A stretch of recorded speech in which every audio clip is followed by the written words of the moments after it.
안녕하십니까? 삶의 지혜와 건강한 지식을 나누는 시간입니다. 오늘 저희의 이야기가 여러분과 여러분이 사랑하는 사람들의 삶에 긍정적인 변화를 가져오는 작은 씨앗이 되기를 바랍니다. 이 소중한 정보가 더 많은 분들께 닿을 수 있도록 이 이야기에 공감하신다면 주변에 공유해 주시는 것만으로도 큰 힘이 됩니다. 40대, 50대를 넘어서며 누구나 한 번쯤 이런 고민에 빠져보셨을 겁니다. 젊었을 때와 똑같이 먹고 똑같이 생활하는 것 같은데 왜 살은 더 쉽게 찌고 한 번 찐 살은 좀처럼 빠지지 않는 걸까요? 그 이유는 우리 몸의 자연스러운 변화에 있습니다. 중년을 기점으로 우리 몸의 기초대사량, 즉 가만히 있어도 소모되는 에너지의 양이 눈에 띄게 줄어들기 시작합니다. 반면 사회적 역할과 생활 패턴의 변화로 인해 활동량은 점점 감소하게 되죠. 이것이 바로 우리가 나이살이라고 부르는 현상의 핵심 원인입니다. 기초대사량을 단기간에 높이는 것은 어려운 일이지만 활동량을 늘리는 것은 우리의 의지에 달려 있습니다. 젊었을 때와 중년의 가장 큰 차이는 단순히 먹는 것의 차이를 넘어 바로 이 활동량의 절대적인 격차에서 비롯됩니다. 어떤 날은 의식적으로 많이 걸어 2만 보를 채우기도 하지만 반대로 어떤 날은 집 밖을 거의 나가지 않아 1000걸음도 채 걷지 않는 날이 늘어납니다. 이러한 불규칙한 활동량의 편차는 우리 몸의 대사 시스템에 혼란을 주고 체중 관리를 더욱 어렵게 만듭니다. 그래서 가장 먼저 시작해야 할 일은 거창한 목표가 아닙니다. 나의 하루 중 가장 적게 걷는 날을 기준으로 최소한 이만큼은 움직이겠다는 최저 활동량을 정하고 꾸준히 지켜보는 것입니다. 이것이 바로 건강한 중년을 향한 의미 있는 첫걸음입니다. 오늘 우리는 비만이라는 공통된 고민을 안고 새로운 도전을 시작한 세 분의 중년과 함께 그 여정을 따라가 보고자 합니다. 이들의 현재 몸 상태는 어떨까요? 흔히 비만 검사라고 하면 체중이나 체지방률을 측정하는 인바디 검사를 떠올리지만 중년의 비만 검사는 조금 더 다각적이고 신중한 접근이 필요합니다. 무작정 다이어트를 시작하기 전 골밀도 검사를 통해 우리 몸이 체중 감량을 감당할 수 있는 상태인지 확인하고 혈액 검사를 통해 눈에 보이지 않는 몸속의 질환 여부를 면밀히 파악해야 합니다. 중년의 다이어트는 단순히 아름다움을 위한 것이 아니라 남은 인생의 건강을 지키기 위한 필수적인 과정이기 때문입니다. 검사 결과 참가자 선미님은 체질량 지수 30, 3회 비만, 수영님 역시 비슷한 상태의 비만 진단을 받았습니다. 그리고 또 다른 참가자 승욱님 역시 예외는 아니었습니다. 이들의 건강한 변화를 이끌어줄 전문가로 비만 전문의 김경곤 교수와 오랜 경력의 임상 영양사 김민주 님이 함께했습니다. 전문가들은 상담에 앞서 세 사람의 일상을 담은 영상을 통해 그들의 생활 습관을 먼저 관찰했습니다. 먼저 선미님의 경우 간 수치가 정상 범위를 넘어선 667까지 치솟아 있었습니다. 이는 간이 보내는 심각한 위험 신호였습니다. 간 기능이 저하되면 우리 몸의 해독 능력이 떨어지고 이는 만성 피로와 전반적인 건강 악화로 이어집니다. 교수님은 선미님에게 정해진 식사 외에는 간식을 완전히 끊고 간에게 휴식을 주는 것이 급선무라고 조언했습니다. 이렇게 지방이 간에 과도하게 축적되면 지방세포들은 여러 가지 염증 유발 물질들을 분비하기 시작합니다. 우리 몸의 면역세포들이 이를 적으로 인식하고 몰려들면서 몸 전체의 만성적인 저강도 염증 상태가 지속됩니다. 이러한 만성염증은 혈관 건강에 치명적이며 장기적으로는 심근경색이나 뇌졸중과 같은 심각한 질병의 위험을 높이는 도화선이 됩니다. 50세를 앞둔 승욱님의 경우는 어떨까요? 남성의 정상 체지방률 기준은 25%이지만 승욱님은 35, 7%로 기준치를 10% 이상 훌쩍 넘어서는 수치를 기록했습니다. 특히 팔다리에 비해 복부에 지방이 집중된 전형적인 내장 지방형 비만이 문제로 지적되었습니다.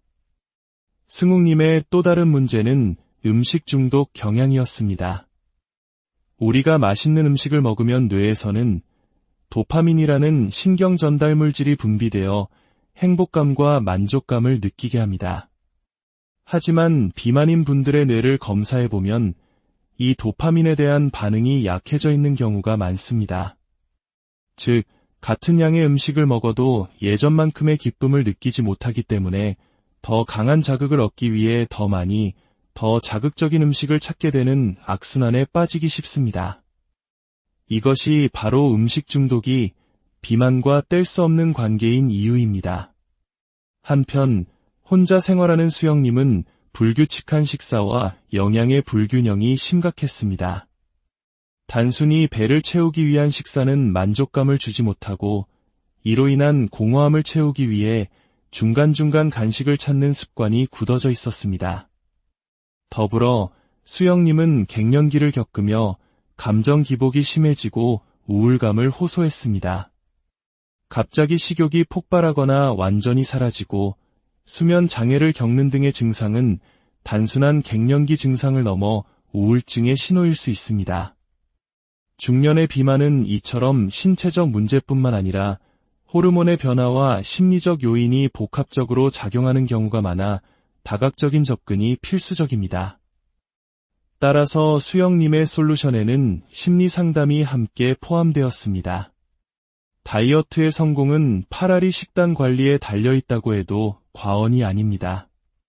하지만 무작정 닭가슴살만 먹는 극단적인 방법은 지속 가능하지도 않고 건강을 해칠 수도 있습니다. 여기서 우리는 음식 교환 단위라는 현명한 개념을 기억해야 합니다. 음식 교환 단위란 비슷한 열량과 영양소를 가진 식품들을 하나의 단위로 묶어 서로 바꿔 먹을 수 있도록 만든 시스템입니다. 예를 들어 공유군에서 밥 3분의 1 공기와 식빵 한쪽은 거의 동일한 영양 가치를 가집니다. 따라서 이 둘은 서로 교환해서 섭취할 수 있습니다. 한 끼에 공유군을 2단위 섭취해야 한다고 가정해 봅시다. 식빵으로만 먹는다면 두 쪽을, 밥으로만 먹는다면 3분의 2 공기를 먹을 수 있습니다. 만약 밥과 빵을 함께 먹고 싶다면 식빵 한쪽과 밥 3분의 1 공기를 합쳐 총 2단위를 섭취하면 되는 것입니다. 이처럼 교환 단위의 개념을 활용하면 정해진 총량 안에서 훨씬 다양하고 즐겁게 식단을 구성할 수 있습니다. 불규칙한 생활 패턴을 가진 승욱님에게는 현재 생활에 맞춰 아침, 점심, 저녁 시간을 정하고 저녁 식사 후 최소 2시간 이상 소화를 시킨 후에 잠자리에 드는 습관을 만들도록 조언했습니다. 또한 당 함량이 높은 음료나 과자, 포화지방이 많은 음식의 섭취를 최대한 줄이는 것이 중요하다고 강조했습니다. 상담을 마친 세 사람은 잠시 복잡한 표정을 지었지만 이내 굳은 결심을 다집니다. 더 이상 건강을 미룰 수 없다는 절박함, 그리고 이번 기회를 통해 진정으로 귀한 몸을 되찾고 싶다는 희망이 그들을 하나로 묶어주었습니다. 이들은 서로를 응원하고 지지하는 다이어트 동지가 되어 3주간의 여정을 함께하기로 약속했습니다. 일주일 후 가장 큰 변화를 보여준 것은 승욱님이었습니다. 밤마다 그를 유혹하던 야식 대신 물을 마시기 시작했고 냉장고는 건강한 식재료들로 채워졌습니다. 무엇보다 큰 변화는 그의 건강을 걱정하던 아내의 잔소리가 사라지고 그 자리에 따뜻한 격려와 사랑이 다시 피어났다는 점입니다. 그는 음식 교환 단위를 활용해 일반식을 즐기면서도 과식하지 않는 법을 터득했습니다. 예전에는 맛있는 음식이 있으면 배가 불러도 억지로 더 먹었지만 이제는 배가 부르다고 느껴지는 순간에 수저를 내려놓는 연습을 시작했습니다. 편의점에 가서도 생전 처음으로 영양 성분표를 확인하고 칼로리를 따져보는 습관이 생겼습니다. 틈틈이 몸을 움직이고 하루만 보걷기를 실천하며 이전에는 하지 않던 운동도 시작했습니다. 이러한 변화는 수치로도 증명되었습니다. 허리띠가 한 칸 줄어드는 등 몸의 변화를 느끼면서도 그는 섣불리 체중계에 올라서지 않았습니다. 혹시나 실망스러운 숫자를 보고 꾸준함을 잃게 될까 두려웠기 때문입니다. 대신 묵묵히 자신의 길을 걸으며 마지막 검사일에 모든 것을 확인하기로 다짐했습니다. 이제 중년 맞춤 운동 솔루션을 만나볼 차례입니다. 운동 전문가 이금호 트레이너는 집에서 의자와 수건만으로 쉽게 따라 할 수 있는 5가지 운동을 소개했습니다. 첫 번째는 앉아서 수건을 이용해 몸통을 회전시키는 수건 로테이션입니다. 이 동작은 평소 잘 쓰지 않는 옆구리와 등 근육을 자극해 코어를 강화하고 몸의 균형을 잡아줍니다. 두 번째와 세 번째 동작 역시 앉은 자세에서 배와 옆구리, 그리고 허벅지 대퇴 근육을 자극하는 운동입니다. 중년이 될수록 근육량이 급격히 감소하므로 허벅지나 등과 같은 우리 몸의 큰 근육, 즉 대근육을 움직이는 운동이 매우 중요합니다. 네 번째는 제자리 달리기입니다. 실제 달리기가 부담스럽다면 한자리에서 가볍게 달리는 것만으로도 훌륭한 유산소 운동 효과를 얻을 수 있습니다. 마지막은 모든 근력 운동의 기본이자 왕인 스쿼트입니다. 중년에게 근육은 단순한 힘의 상징이 아니라 건강을 지탱하는 가장 소중한 자산입니다. 이 5가지 동작을 쉬지 않고 이어서 하는 것이 한 세트이며 약 5분에서 8분 정도 소요됩니다. 바쁜 일상 속에서도 아침에 10분, 저녁에 10분씩 시간을 내어 하루 2-3세트만 꾸준히 실천해도 우리 몸은 분명 달라지기 시작합니다. 중년 운동의 핵심은 높은 강도가 아니라 꾸준함이기 때문입니다. 호르몬의 변화로 근육 손실과 기능 저하를 겪는 중년 시기에는 이처럼 중강도의 근력 운동을 통해 대근육을 꾸준히 관리해주는 것이 무엇보다 중요합니다. 하지만 다른 두 참가자와 달리 수영님은 단체 채팅방에서 말이 없어졌습니다. 갱년기 우울증과 함께 찾아온 무기력증이 그녀의 발목을 잡고 있었던 것입니다. 결국 수영님은 다시 병원을 찾아 심리 상담을 받기로 결심했습니다. 그녀는 과거의 자신과 현재의 모습을 비교하며 느끼는 한심함, 분노, 원망 등 복합적인 감정에 짓눌려 음식을 통해 위로를 찾았다고 털어놓았습니다. 화가 날 때 단 음식을 먹으면 순간적으로 안정이 되지만 배가 부르다는 느낌을 넘어설 때까지 먹고 나면 더 큰 화와 자괴감에 휩싸이는 악순환을 반복했던 것입니다.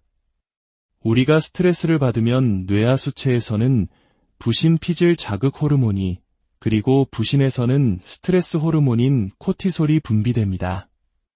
코티솔이 과다 분비되면 우리 몸은 이를 위기 상황으로 인식하고 에너지를 비축하기 위해 지방을 몸에 쌓아두려는 경향이 강해집니다.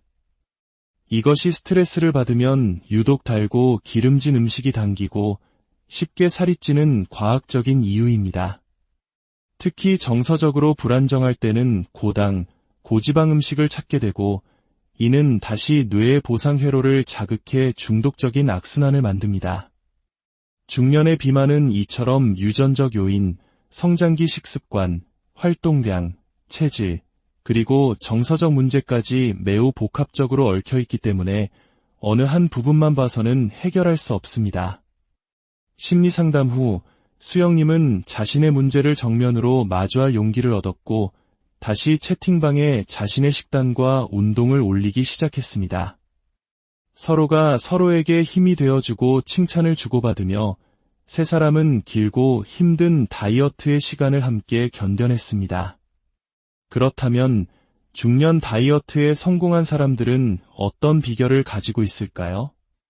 14kg을 감량하고 군살 하나 없는 몸매를 자랑하는 댄스 강사 오희수 씨의 사례는 우리에게 많은 것을 시사합니다. 운동 강사인 그녀에게도 나이살은 피할 수 없는 숙제였습니다. 그녀의 첫 번째 비결은 바로 아침 식사였습니다. 준비하고 먹는 데만 3시간이 걸릴 정도로 아침 식사에 공을 들입니다.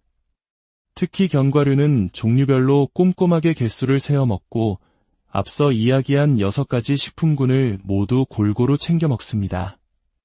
이렇게까지 철저히 관리하는 이유는 40대 이후 원인 모를 허리 통증으로 걷지 못했던 아픈 경험 때문이었습니다. 그녀는 그때 다이어트가 단순히 예뻐지는 것이 아니라 삶이고 건강 그 자체임을 깨달았다고 말합니다.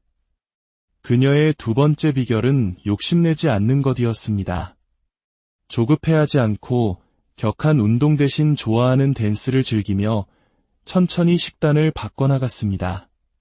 그렇게 1년에 걸쳐 서서히 체중을 감량했고 몸매뿐만 아니라 지긋지긋했던 허리 통증 가라머 벗어날 수 있었습니다.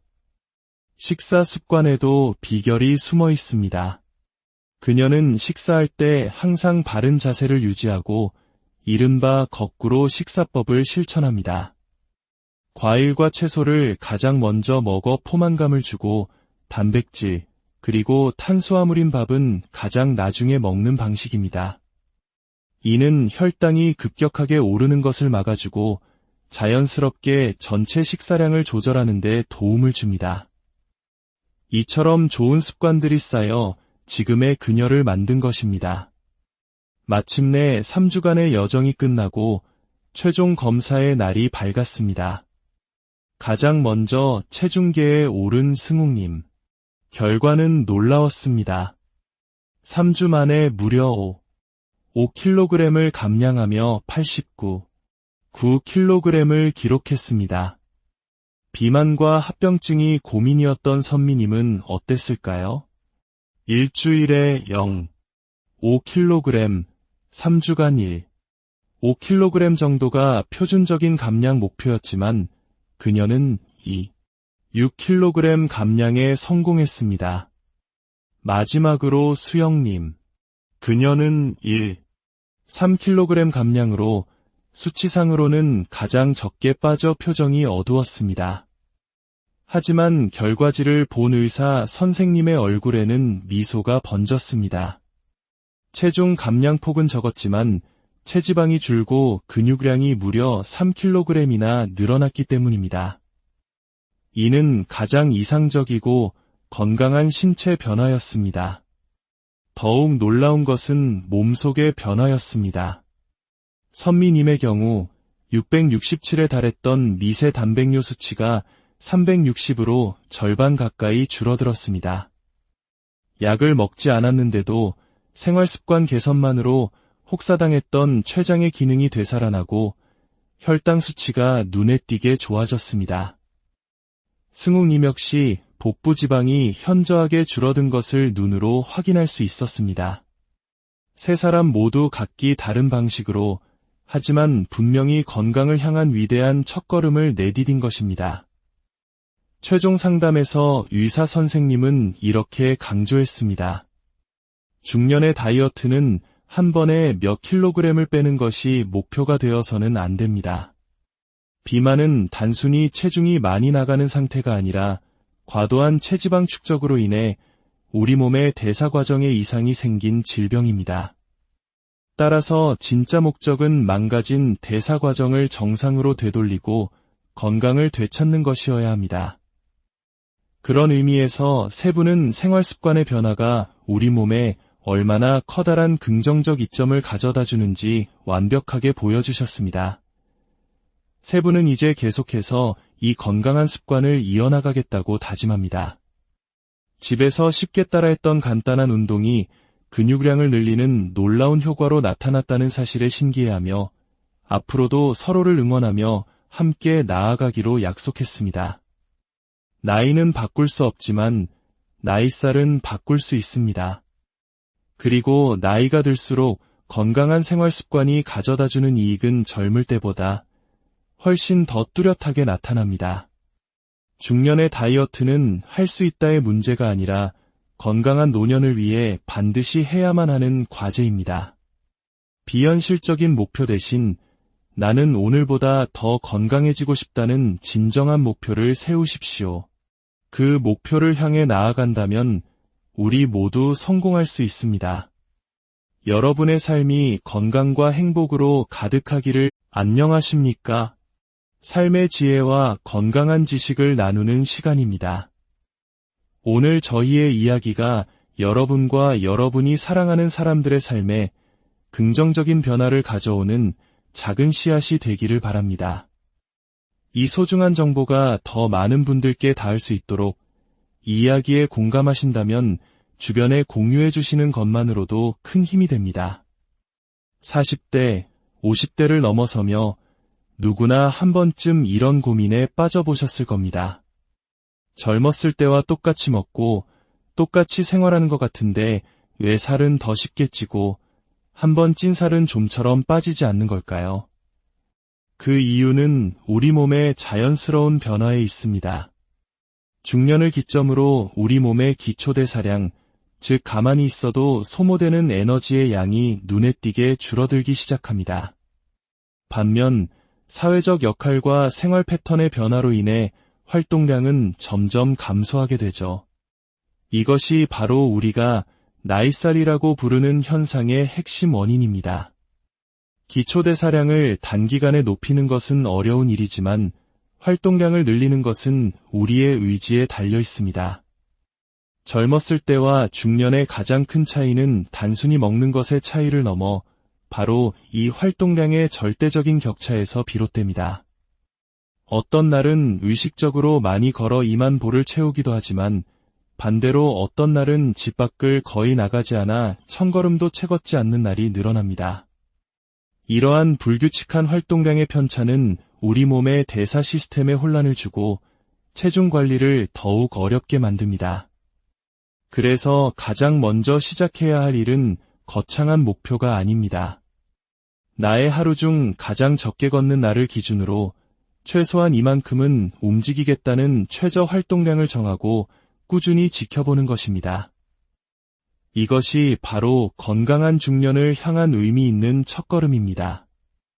오늘 우리는 비만이라는 공통된 고민을 안고 새로운 도전을 시작한 세 분의 중년과 함께 그 여정을 따라가 보고자 합니다.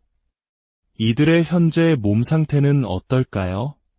흔히 비만 검사라고 하면 체중이나 체지방률을 측정하는 인바디 검사를 떠올리지만 중년의 비만 검사는 조금 더 다각적이고 신중한 접근이 필요합니다. 무작정 다이어트를 시작하기 전 골밀도 검사를 통해 우리 몸이 체중 감량을 감당할 수 있는 상태인지 확인하고 혈액 검사를 통해 눈에 보이지 않는 몸속의 질환 여부를 면밀히 파악해야 합니다. 중년의 다이어트는 단순히 아름다움을 위한 것이 아니라 남은 인생의 건강을 지키기 위한 필수적인 과정이기 때문입니다. 검사 결과 참가자 선미님은 체질량 지수 30, 3회 비만, 수영님 역시 비슷한 상태의 비만 진단을 받았습니다. 그리고 또 다른 참가자 승욱님 역시 예외는 아니었습니다. 이들의 건강한 변화를 이끌어줄 전문가로 비만 전문의 김경곤 교수와 오랜 경력의 임상 영양사 김민주 님이 함께했습니다. 전문가들은 상담에 앞서 세 사람의 일상을 담은 영상을 통해 그들의 생활 습관을 먼저 관찰했습니다. 먼저 선미님의 경우 간 수치가 정상 범위를 넘어선 667까지 치솟아 있었습니다. 이는 간이 보내는 심각한 위험 신호였습니다. 간 기능이 저하되면 우리 몸의 해독 능력이 떨어지고 이는 만성 피로와 전반적인 건강 악화로 이어집니다. 교수님은 선미님에게 정해진 식사 외에는 간식을 완전히 끊고 간에게 휴식을 주는 것이 급선무라고 조언했습니다. 이렇게 지방이 간에 과도하게 축적되면 지방세포들은 여러 가지 염증 유발 물질들을 분비하기 시작합니다. 우리 몸의 면역세포들이 이를 적으로 인식하고 몰려들면서 몸 전체의 만성적인 저강도 염증 상태가 지속됩니다. 이러한 만성염증은 혈관 건강에 치명적이며 장기적으로는 심근경색이나 뇌졸중과 같은 심각한 질병의 위험을 높이는 도화선이 됩니다. 50세를 앞둔 승욱님의 경우는 어떨까요? 남성의 정상 체지방률 기준은 25%이지만 승욱님은 35.7%로 기준치를 10% 이상 훌쩍 넘어서는 수치를 기록했습니다. 특히 팔다리에 비해 복부에 지방이 집중된 전형적인 내장 지방형 비만이 문제로 지적되었습니다. 승욱님의 또 다른 문제는 음식 중독 경향이었습니다. 우리가 맛있는 음식을 먹으면 뇌에서는 도파민이라는 신경 전달 물질이 분비되어 행복감과 만족감을 느끼게 합니다. 하지만 비만인 분들의 뇌를 검사해보면 이 도파민에 대한 반응이 약해져 있는 경우가 많습니다. 즉, 같은 양의 음식을 먹어도 예전만큼의 기쁨을 느끼지 못하기 때문에 더 강한 자극을 얻기 위해 더 많이, 더 자극적인 음식을 찾게 되는 악순환에 빠지기 쉽습니다. 이것이 바로 음식 중독이 비만과 뗄 수 없는 관계인 이유입니다. 한편 혼자 생활하는 수영님은 불규칙한 식사와 영양의 불균형이 심각했습니다. 단순히 배를 채우기 위한 식사는 만족감을 주지 못하고 이로 인한 공허함을 채우기 위해 중간중간 간식을 찾는 습관이 굳어져 있었습니다. 더불어 수영님은 갱년기를 겪으며 감정 기복이 심해지고 우울감을 호소했습니다. 갑자기 식욕이 폭발하거나 완전히 사라지고 수면 장애를 겪는 등의 증상은 단순한 갱년기 증상을 넘어 우울증의 신호일 수 있습니다. 중년의 비만은 이처럼 신체적 문제뿐만 아니라 호르몬의 변화와 심리적 요인이 복합적으로 작용하는 경우가 많아 다각적인 접근이 필수적입니다. 따라서 수영님의 솔루션에는 심리 상담이 함께 포함되었습니다. 다이어트의 성공은 팔알이 식단 관리에 달려있다고 해도 과언이 아닙니다. 하지만 무작정 닭가슴살만 먹는 극단적인 방법은 지속 가능하지도 않고 건강을 해칠 수도 있습니다. 여기서 우리는 음식 교환 단위라는 현명한 개념을 기억해야 합니다. 음식 교환 단위란 비슷한 열량과 영양소를 가진 식품들을 하나의 단위로 묶어 서로 바꿔 먹을 수 있도록 만든 시스템입니다. 예를 들어 공유군에서 밥 3분의 1공기와 식빵 한쪽은 거의 동일한 영양 가치를 가집니다. 따라서 이 둘은 서로 교환해서 섭취할 수 있습니다. 한 끼에 공유군을 2단위 섭취해야 한다고 가정해 봅시다. 식빵으로만 먹는다면 두 쪽을, 밥으로만 먹는다면 3분의 2공기를 먹을 수 있습니다. 만약 밥과 빵을 함께 먹고 싶다면 식빵 한쪽과 밥 3분의 1공기를 합쳐 총 2단위를 섭취하면 되는 것입니다. 이처럼 교환 단위의 개념을 활용하면 정해진 총량 안에서 훨씬 다양하고 즐겁게 식단을 구성할 수 있습니다. 불규칙한 생활 패턴을 가진 승욱님에게는 현재 생활에 맞춰 아침, 점심, 저녁 시간을 정하고 저녁 식사 후 최소 2시간 이상 소화를 시킨 후에 잠자리에 드는 습관을 만들도록 조언했습니다. 또한 당 함량이 높은 음료나 과자, 포화지방이 많은 음식의 섭취를 최대한 줄이는 것이 중요하다고 강조했습니다. 상담을 마친 세 사람은 잠시 복잡한 표정을 지었지만 이내 굳은 결심을 다집니다. 더 이상 건강을 미룰 수 없다는 절박함, 그리고 이번 기회를 통해 진정으로 귀한 몸을 되찾고 싶다는 희망이 그들을 하나로 묶어주었습니다. 이들은 서로를 응원하고 지지하는 다이어트 동지가 되어 3주간의 여정을 함께하기로 약속했습니다. 일주일 후 가장 큰 변화를 보여준 것은 승욱님이었습니다. 밤마다 그를 유혹하던 야식 대신 물을 마시기 시작했고 냉장고는 건강한 식재료들로 채워졌습니다. 무엇보다 큰 변화는 그의 건강을 걱정하던 아내의 잔소리가 사라지고 그 자리에 따뜻한 격려와 사랑이 다시 피어났다는 점입니다. 그는 음식 교환 단위를 활용해 일반식을 즐기면서도 과식하지 않는 법을 터득했습니다. 예전에는 맛있는 음식이 있으면 배가 불러도 억지로 더 먹었지만 이제는 배가 부르다고 느껴지는 순간에 수저를 내려놓는 연습을 시작했습니다.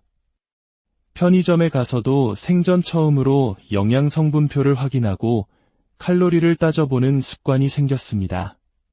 틈틈이 몸을 움직이고 하루만 보걷기를 실천하며 이전에는 하지 않던 운동도 시작했습니다. 이러한 변화는 수치로도 증명되었습니다. 허리띠가 한 칸 줄어드는 등 몸의 변화를 느끼면서도 그는 섣불리 체중계에 올라서지 않았습니다. 혹시나 실망스러운 숫자를 보고 꾸준함을 잃게 될까 두려웠기 때문입니다. 대신 묵묵히 자신의 길을 걸으며 마지막 검사일에 모든 것을 확인하기로 다짐했습니다. 이제 중년 맞춤 운동 솔루션을 만나볼 차례입니다. 운동 전문가 이금호 트레이너는 집에서 의자와 수건만으로 쉽게 따라 할 수 있는 5가지 운동을 소개했습니다. 첫 번째는 앉아서 수건을 이용해 몸통을 회전시키는 수건 로테이션입니다. 이 동작은 평소 잘 쓰지 않는 옆구리와 등 근육을 자극해 코어를 강화하고 몸의 균형을 잡아줍니다. 두 번째와 세 번째 동작 역시 앉은 자세에서 배와 옆구리, 그리고 허벅지 대퇴 근육을 자극하는 운동입니다. 중년이 될수록 근육량이 급격히 감소하므로 허벅지나 등과 같은 우리 몸의 큰 근육, 즉 대근육을 움직이는 운동이 매우 중요합니다. 네 번째는 제자리 달리기입니다. 실제 달리기가 부담스럽다면 한자리에서 가볍게 달리는 것만으로도 훌륭한 유산소 운동 효과를 얻을 수 있습니다. 마지막은 모든 근력 운동의 기본이자 왕인 스쿼트입니다. 중년에게 근육은 단순한 힘의 상징이 아니라 건강을 지탱하는 가장 소중한 자산입니다. 이 5가지 동작을 쉬지 않고 이어서 하는 것이 한 세트이며 약 5분에서 8분 정도 소요됩니다. 바쁜 일상 속에서도 아침에 10분, 저녁에 10분씩 시간을 내어 하루 2-3세트만 꾸준히 실천해도 우리 몸은 분명 달라지기 시작합니다. 중년 운동의 핵심은 높은 강도가 아니라 꾸준함이기 때문입니다. 호르몬의 변화로 근육 손실과 기능 저하를 겪는 중년 시기에는 이처럼 중강도의 근력 운동을 통해 대근육을 꾸준히 관리해주는 것이 무엇보다 중요합니다. 하지만 다른 두 참가자와 달리 수영님은 단체 채팅방에서 말이 없어졌습니다. 갱년기 우울증과 함께 찾아온 무기력증이 그녀의 발목을 잡고 있었던 것입니다. 결국 수영님은 다시 병원을 찾아 심리 상담을 받기로 결심했습니다. 그녀는 과거의 자신과 현재의 모습을 비교하며 느끼는 한심함, 분노, 원망 등 복합적인 감정에 짓눌려 음식을 통해 위로를 찾았다고 털어놓았습니다. 화가 날 때 단 음식을 먹으면 순간적으로 안정이 되지만 배가 부르다는 느낌을 넘어설 때까지 먹고 나면 더 큰 화와 자괴감에 휩싸이는 악순환을 반복했던 것입니다. 우리가 스트레스를 받으면 뇌하수체에서는 부신피질 자극 호르몬이, 그리고 부신에서는 스트레스 호르몬인 코티솔이 분비됩니다. 코티솔이 과다 분비되면 우리 몸은 이를 위기 상황으로 인식하고 에너지를 비축하기 위해 지방을 몸에 쌓아두려는 경향이 강해집니다.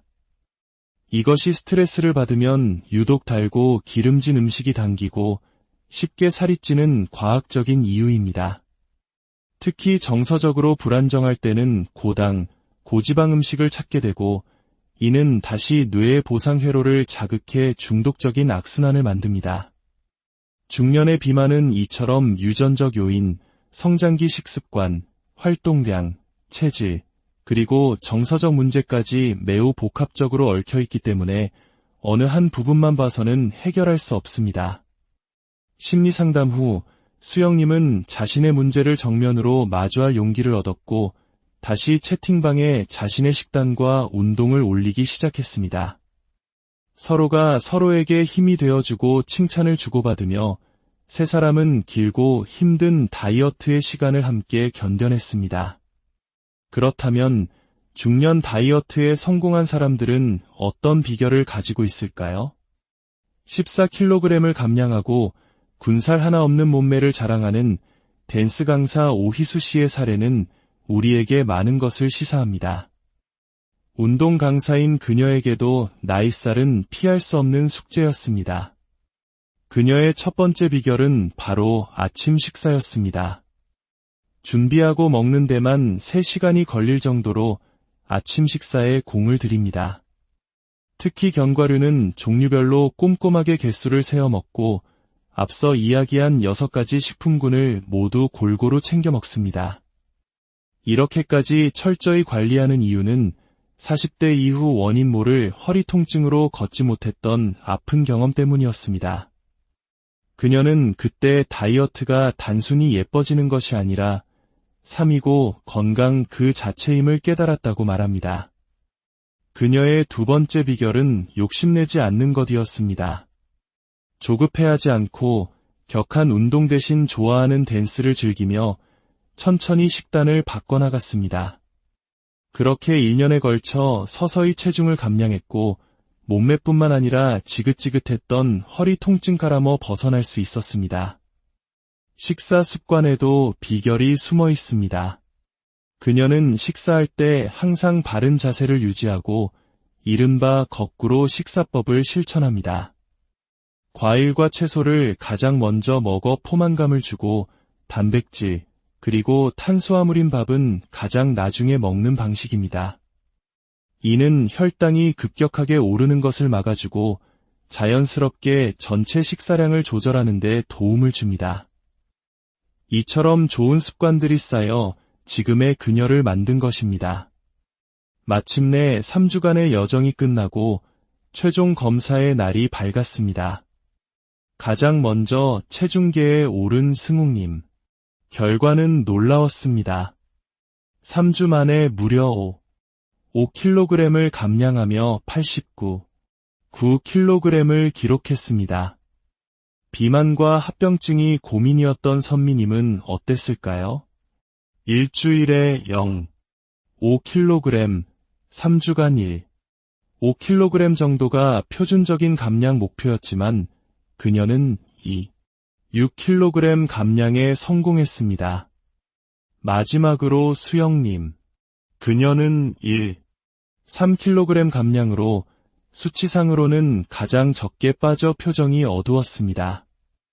하지만 결과지를 본 의사 선생님의 얼굴에는 미소가 번졌습니다. 체중 감량폭은 적었지만 체지방이 줄고 근육량이 무려 3kg이나 늘어났기 때문입니다. 이는 가장 이상적이고 건강한 신체 변화였습니다. 더욱 놀라운 것은 몸속의 변화였습니다. 선미님의 경우 667에 달했던 미세 단백뇨 수치가 360으로 절반 가까이 줄어들었습니다. 약을 먹지 않았는데도 생활습관 개선만으로 혹사당했던 췌장의 기능이 되살아나고 혈당 수치가 눈에 띄게 좋아졌습니다. 승욱님 역시 복부 지방이 현저하게 줄어든 것을 눈으로 확인할 수 있었습니다. 세 사람 모두 각기 다른 방식으로 하지만 분명히 건강을 향한 위대한 첫걸음을 내디딘 것입니다. 최종 상담에서 의사 선생님은 이렇게 강조했습니다.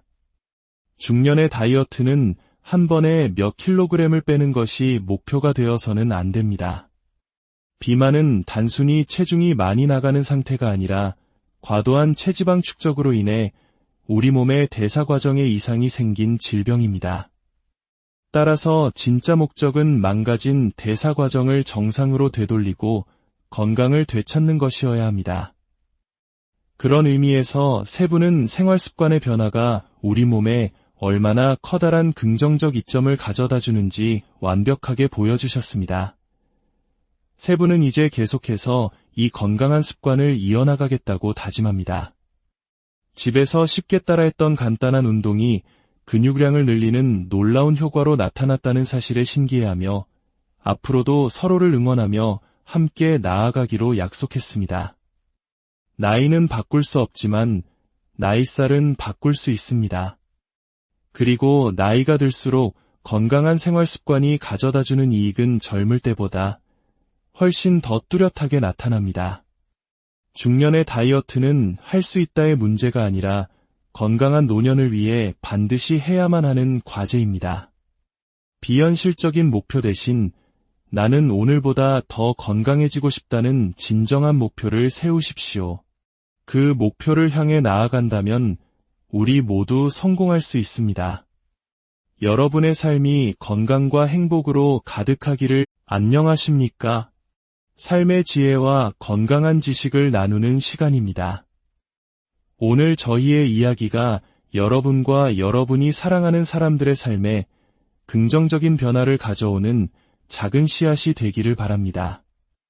이 소중한 정보가 더 많은 분들께 닿을 수 있도록 이 이야기에 공감하신다면 주변에 공유해 주시는 것만으로도 큰 힘이 됩니다. 40대, 50대를 넘어서며 누구나 한 번쯤 이런 고민에 빠져보셨을 겁니다. 젊었을 때와 똑같이 먹고 똑같이 생활하는 것 같은데 왜 살은 더 쉽게 찌고 한번 찐 살은 좀처럼 빠지지 않는 걸까요? 그 이유는 우리 몸의 자연스러운 변화에 있습니다. 중년을 기점으로 우리 몸의 기초대사량, 즉 가만히 있어도 소모되는 에너지의 양이 눈에 띄게 줄어들기 시작합니다. 반면 사회적 역할과 생활 패턴의 변화로 인해 활동량은 점점 감소하게 되죠. 이것이 바로 우리가 나이살이라고 부르는 현상의 핵심 원인입니다. 기초대사량을 단기간에 높이는 것은 어려운 일이지만 활동량을 늘리는 것은 우리의 의지에 달려 있습니다.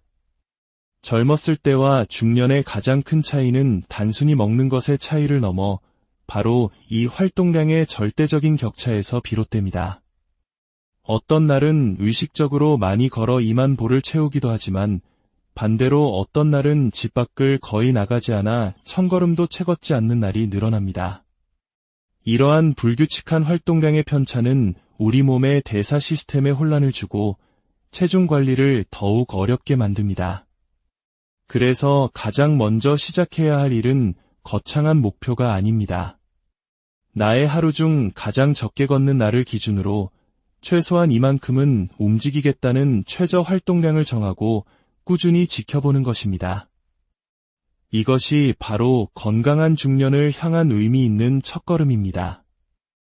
오늘 우리는 비만이라는 공통된 고민을 안고 새로운 도전을 시작한 세 분의 중년과 함께 그 여정을 따라가 보고자 합니다.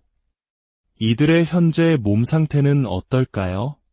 흔히 비만 검사라고 하면 체중이나 체지방률을 측정하는 인바디 검사를 떠올리지만 중년의 비만 검사는 조금 더 다각적이고 신중한 접근이 필요합니다. 무작정 다이어트를 시작하기 전 골밀도 검사를 통해 우리 몸이 체중 감량을 감당할 수 있는 상태인지 확인하고 혈액 검사를 통해 눈에 보이지 않는 몸속의 질환 여부를 면밀히 파악해야 합니다. 중년의 다이어트는 단순히 아름다움을 위한 것이 아니라 남은 인생의 건강을 지키기 위한 필수적인 과정이기 때문입니다. 검사 결과 참가자 선미님은 체질량 지수 30, 3의 비만, 수영님 역시 비슷한 상태의 비만 진단을 받았습니다. 그리고 또 다른 참가자 승욱님 역시 예외는 아니었습니다. 이들의 건강한 변화를 이끌어줄 전문가로 비만 전문의 김경곤 교수와 오랜 경력의 임상 영양사 김민주님이 함께했습니다. 전문가들은 상담에 앞서 세 사람의 일상을 담은 영상을 통해 그들의 생활 습관을 먼저 관찰했습니다. 먼저 선미님의 경우 간 수치가 정상 범위를 넘어선 667까지 치솟아 있었습니다. 이는 간이 보내는 심각한 위험 신호였습니다. 간 기능이 저하되면 우리 몸의 해독 능력이 떨어지고 이는 만성 피로와 전반적인 건강 악화로 이어집니다. 교수님은 선미님에게 정해진 식사 외에는 간식을 완전히 끊고 간에게 휴식을 주는 것이 급선무라고 조언했습니다. 이렇게 지방이 간에 과도하게 축적되면 지방세포들은 여러 가지 염증 유발 물질들을 분비하기 시작합니다.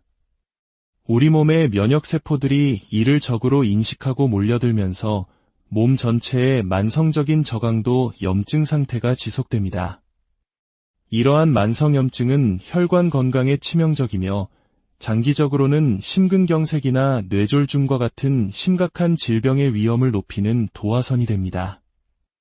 50세를 앞둔 승욱님의 경우는 어떨까요? 남성의 정상 체지방률 기준은 25%이지만 승욱님은 35.7%로 기준치를 10% 이상 훌쩍 넘어서는 수치를 기록했습니다. 특히 팔다리에 비해 복부에 지방이 집중된 전형적인 내장 지방형 비만이 문제로 지적되었습니다. 승욱님의 또 다른 문제는 음식 중독 경향이었습니다. 우리가 맛있는 음식을 먹으면 뇌에서는 도파민이라는 신경 전달 물질이 분비되어 행복감과 만족감을 느끼게 합니다.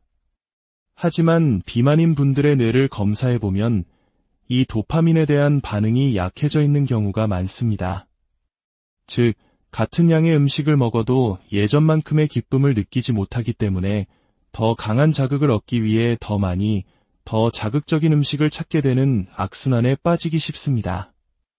이것이 바로 음식 중독이 비만과 뗄 수 없는 관계인 이유입니다. 한편 혼자 생활하는 수영님은 불규칙한 식사와 영양의 불균형이 심각했습니다. 단순히 배를 채우기 위한 식사는 만족감을 주지 못하고 이로 인한 공허함을 채우기 위해 중간중간 간식을 찾는 습관이 굳어져 있었습니다. 더불어 수영님은 갱년기를 겪으며 감정 기복이 심해지고 우울감을 호소했습니다. 갑자기 식욕이 폭발하거나 완전히 사라지고 수면 장애를 겪는 등의 증상은 단순한 갱년기 증상을 넘어 우울증의 신호일 수 있습니다. 중년의 비만은 이처럼 신체적 문제뿐만 아니라 호르몬의 변화와 심리적 요인이 복합적으로 작용하는 경우가 많아 다각적인 접근이 필수적입니다. 따라서 수영님의 솔루션에는 심리 상담이 함께 포함되었습니다. 다이어트의 성공은 파라리 식단 관리에 달려있다고 해도 과언이 아닙니다.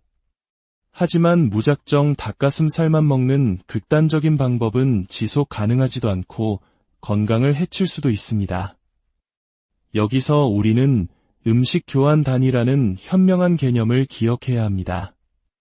음식 교환 단위란 비슷한 열량과 영양소를 가진 식품들을 하나의 단위로 묶어 서로 바꿔 먹을 수 있도록 만든 시스템입니다. 예를 들어 공유군에서 밥 3분의 1 공기와 식빵 한쪽은 거의 동일한 영양 가치를 가집니다. 따라서 이 둘은 서로 교환해서 섭취할 수 있습니다. 한 끼에 공유군을 2단위 섭취해야 한다고 가정해 봅시다. 식빵으로만 먹는다면 두 쪽을, 밥으로만 먹는다면 3분의 2 공기를 먹을 수 있습니다.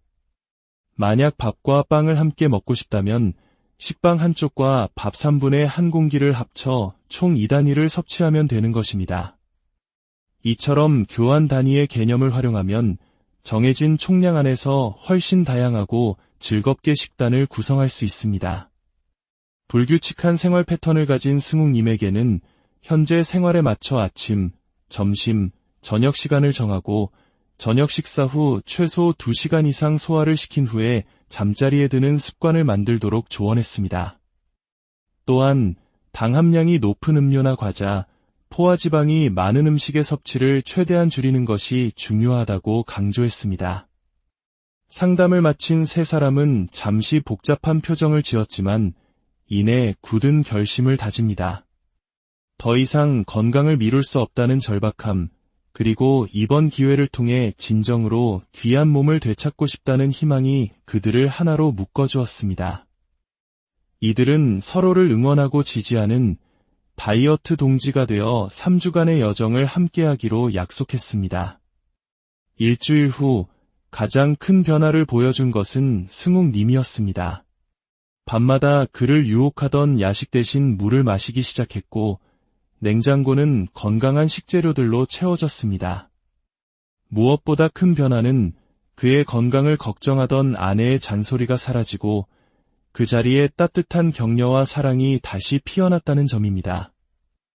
그는 음식 교환 단위를 활용해 일반식을 즐기면서도 과식하지 않는 법을 터득했습니다.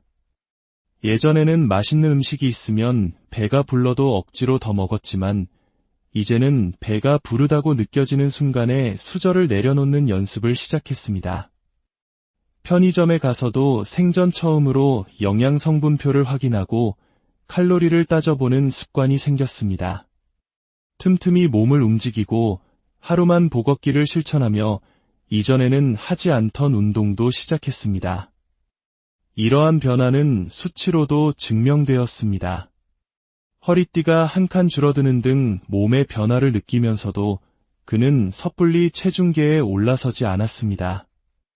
혹시나 실망스러운 숫자를 보고 꾸준함을 잃게 될까 두려웠기 때문입니다.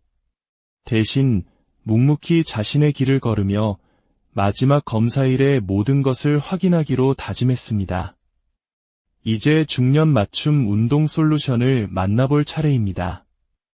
운동 전문가 이금호 트레이너는 집에서 의자와 수건만으로 쉽게 따라 할 수 있는 5가지 운동을 소개했습니다.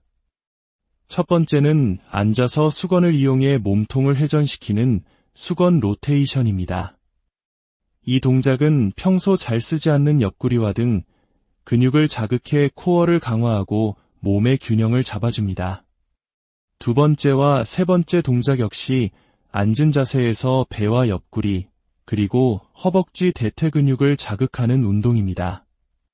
중년이 될수록 근육량이 급격히 감소하므로 허벅지나 등과 같은 우리 몸의 큰 근육, 즉 대근육을 움직이는 운동이 매우 중요합니다. 네 번째는 제자리 달리기입니다. 실제 달리기가 부담스럽다면 한자리에서 가볍게 달리는 것만으로도 훌륭한 유산소 운동 효과를 얻을 수 있습니다. 마지막은 모든 근력 운동의 기본이자 왕인 스쿼트입니다. 중년에게 근육은 단순한 힘의 상징이 아니라 건강을 지탱하는 가장 소중한 자산입니다. 이 5가지 동작을 쉬지 않고 이어서 하는 것이 한 세트이며 약 5분에서 8분 정도 소요됩니다. 바쁜 일상 속에서도 아침에 10분, 저녁에 10분씩 시간을 내어 하루 2-3세트만 꾸준히 실천해도 우리 몸은 분명 달라지기 시작합니다. 중년 운동의 핵심은 높은 강도가 아니라 꾸준함이기 때문입니다. 호르몬의 변화로 근육 손실과 기능 저하를 겪는 중년 시기에는 이처럼 중강도의 근력 운동을 통해 대근육을 꾸준히 관리해주는 것이 무엇보다 중요합니다. 하지만 다른 두 참가자와 달리 수영님은 단체 채팅방에서 말이 없어졌습니다. 갱년기 우울증과 함께 찾아온 무기력증이 그녀의 발목을 잡고 있었던 것입니다. 결국 수영님은 다시 병원을 찾아 심리 상담을 받기로 결심했습니다. 그녀는 과거의 자신과 현재의 모습을 비교하며 느끼는 한심함, 분노, 원망 등 복합적인 감정에 짓눌려 음식을 통해 위로를 찾았다고 털어놓았습니다. 화가 날 때 단 음식을 먹으면 순간적으로 안정이 되지만 배가 부르다는 느낌을 넘어설 때까지 먹고 나면 더 큰 화와 자괴감에 휩싸이는 악순환을 반복했던 것입니다. 우리가 스트레스를 받으면 뇌하수체에서는 부신 피질 자극 호르몬이, 그리고 부신에서는 스트레스 호르몬인 코티솔이 분비됩니다. 코티솔이 과다 분비되면 우리 몸은 이를 위기 상황으로 인식하고 에너지를 비축하기 위해 지방을 몸에 쌓아두려는 경향이 강해집니다. 이것이 스트레스를 받으면 유독 달고 기름진 음식이 당기고 쉽게 살이 찌는 과학적인 이유입니다. 특히 정서적으로 불안정할 때는 고당, 고지방 음식을 찾게 되고 이는 다시 뇌의 보상 회로를 자극해 중독적인 악순환을 만듭니다. 중년의 비만은 이처럼 유전적 요인, 성장기 식습관, 활동량, 체질, 그리고 정서적 문제까지 매우 복합적으로 얽혀있기 때문에 어느 한 부분만 봐서는 해결할 수 없습니다. 심리상담 후 수영님은 자신의 문제를 정면으로 마주할 용기를 얻었고 다시 채팅방에 자신의 식단과 운동을 올리기 시작했습니다.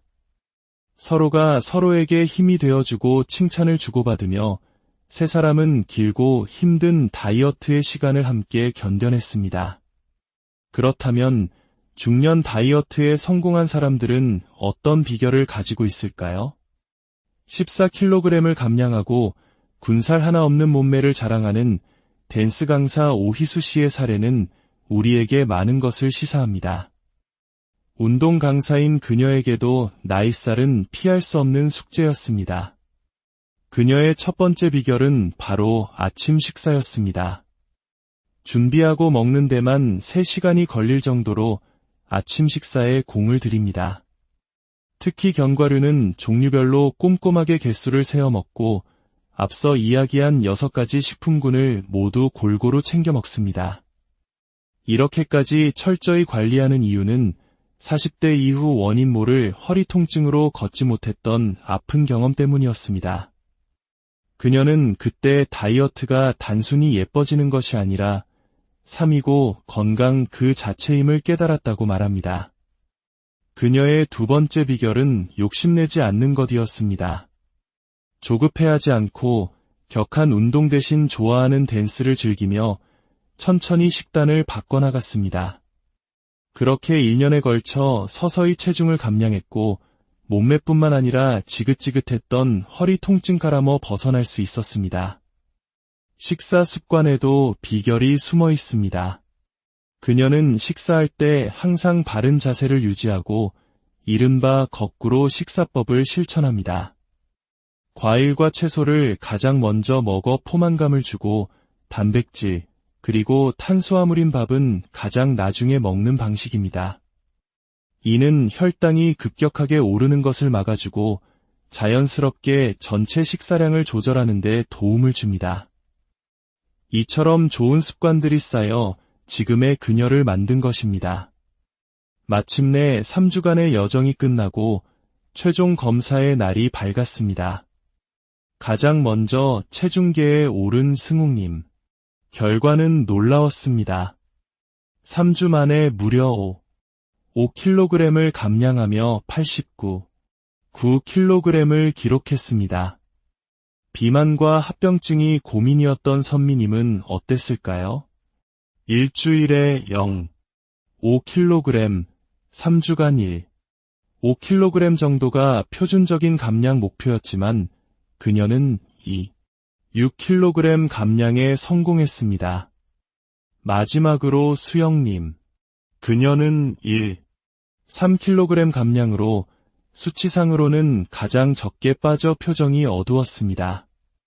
하지만 결과지를 본 의사 선생님의 얼굴에는 미소가 번졌습니다. 체중 감량폭은 적었지만 체지방이 줄고 근육량이 무려 3kg이나 늘어났기 때문입니다. 이는 가장 이상적이고 건강한 신체 변화였습니다. 더욱 놀라운 것은 몸속의 변화였습니다.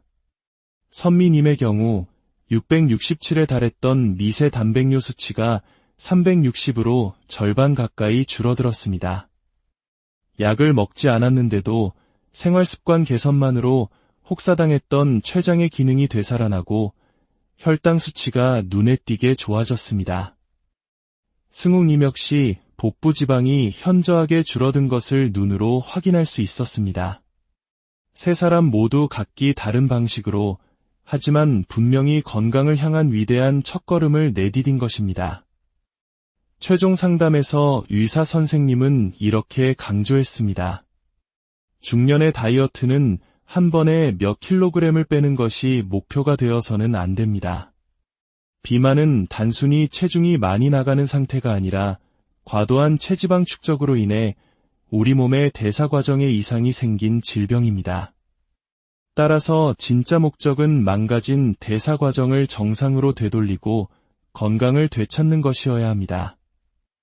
그런 의미에서 세 분은 생활 습관의 변화가 우리 몸에 얼마나 커다란 긍정적 이점을 가져다 주는지 완벽하게 보여주셨습니다. 세 분은 이제 계속해서 이 건강한 습관을 이어나가겠다고 다짐합니다. 집에서 쉽게 따라했던 간단한 운동이 근육량을 늘리는 놀라운 효과로 나타났다는 사실에 신기해하며 앞으로도 서로를 응원하며 함께 나아가기로 약속했습니다.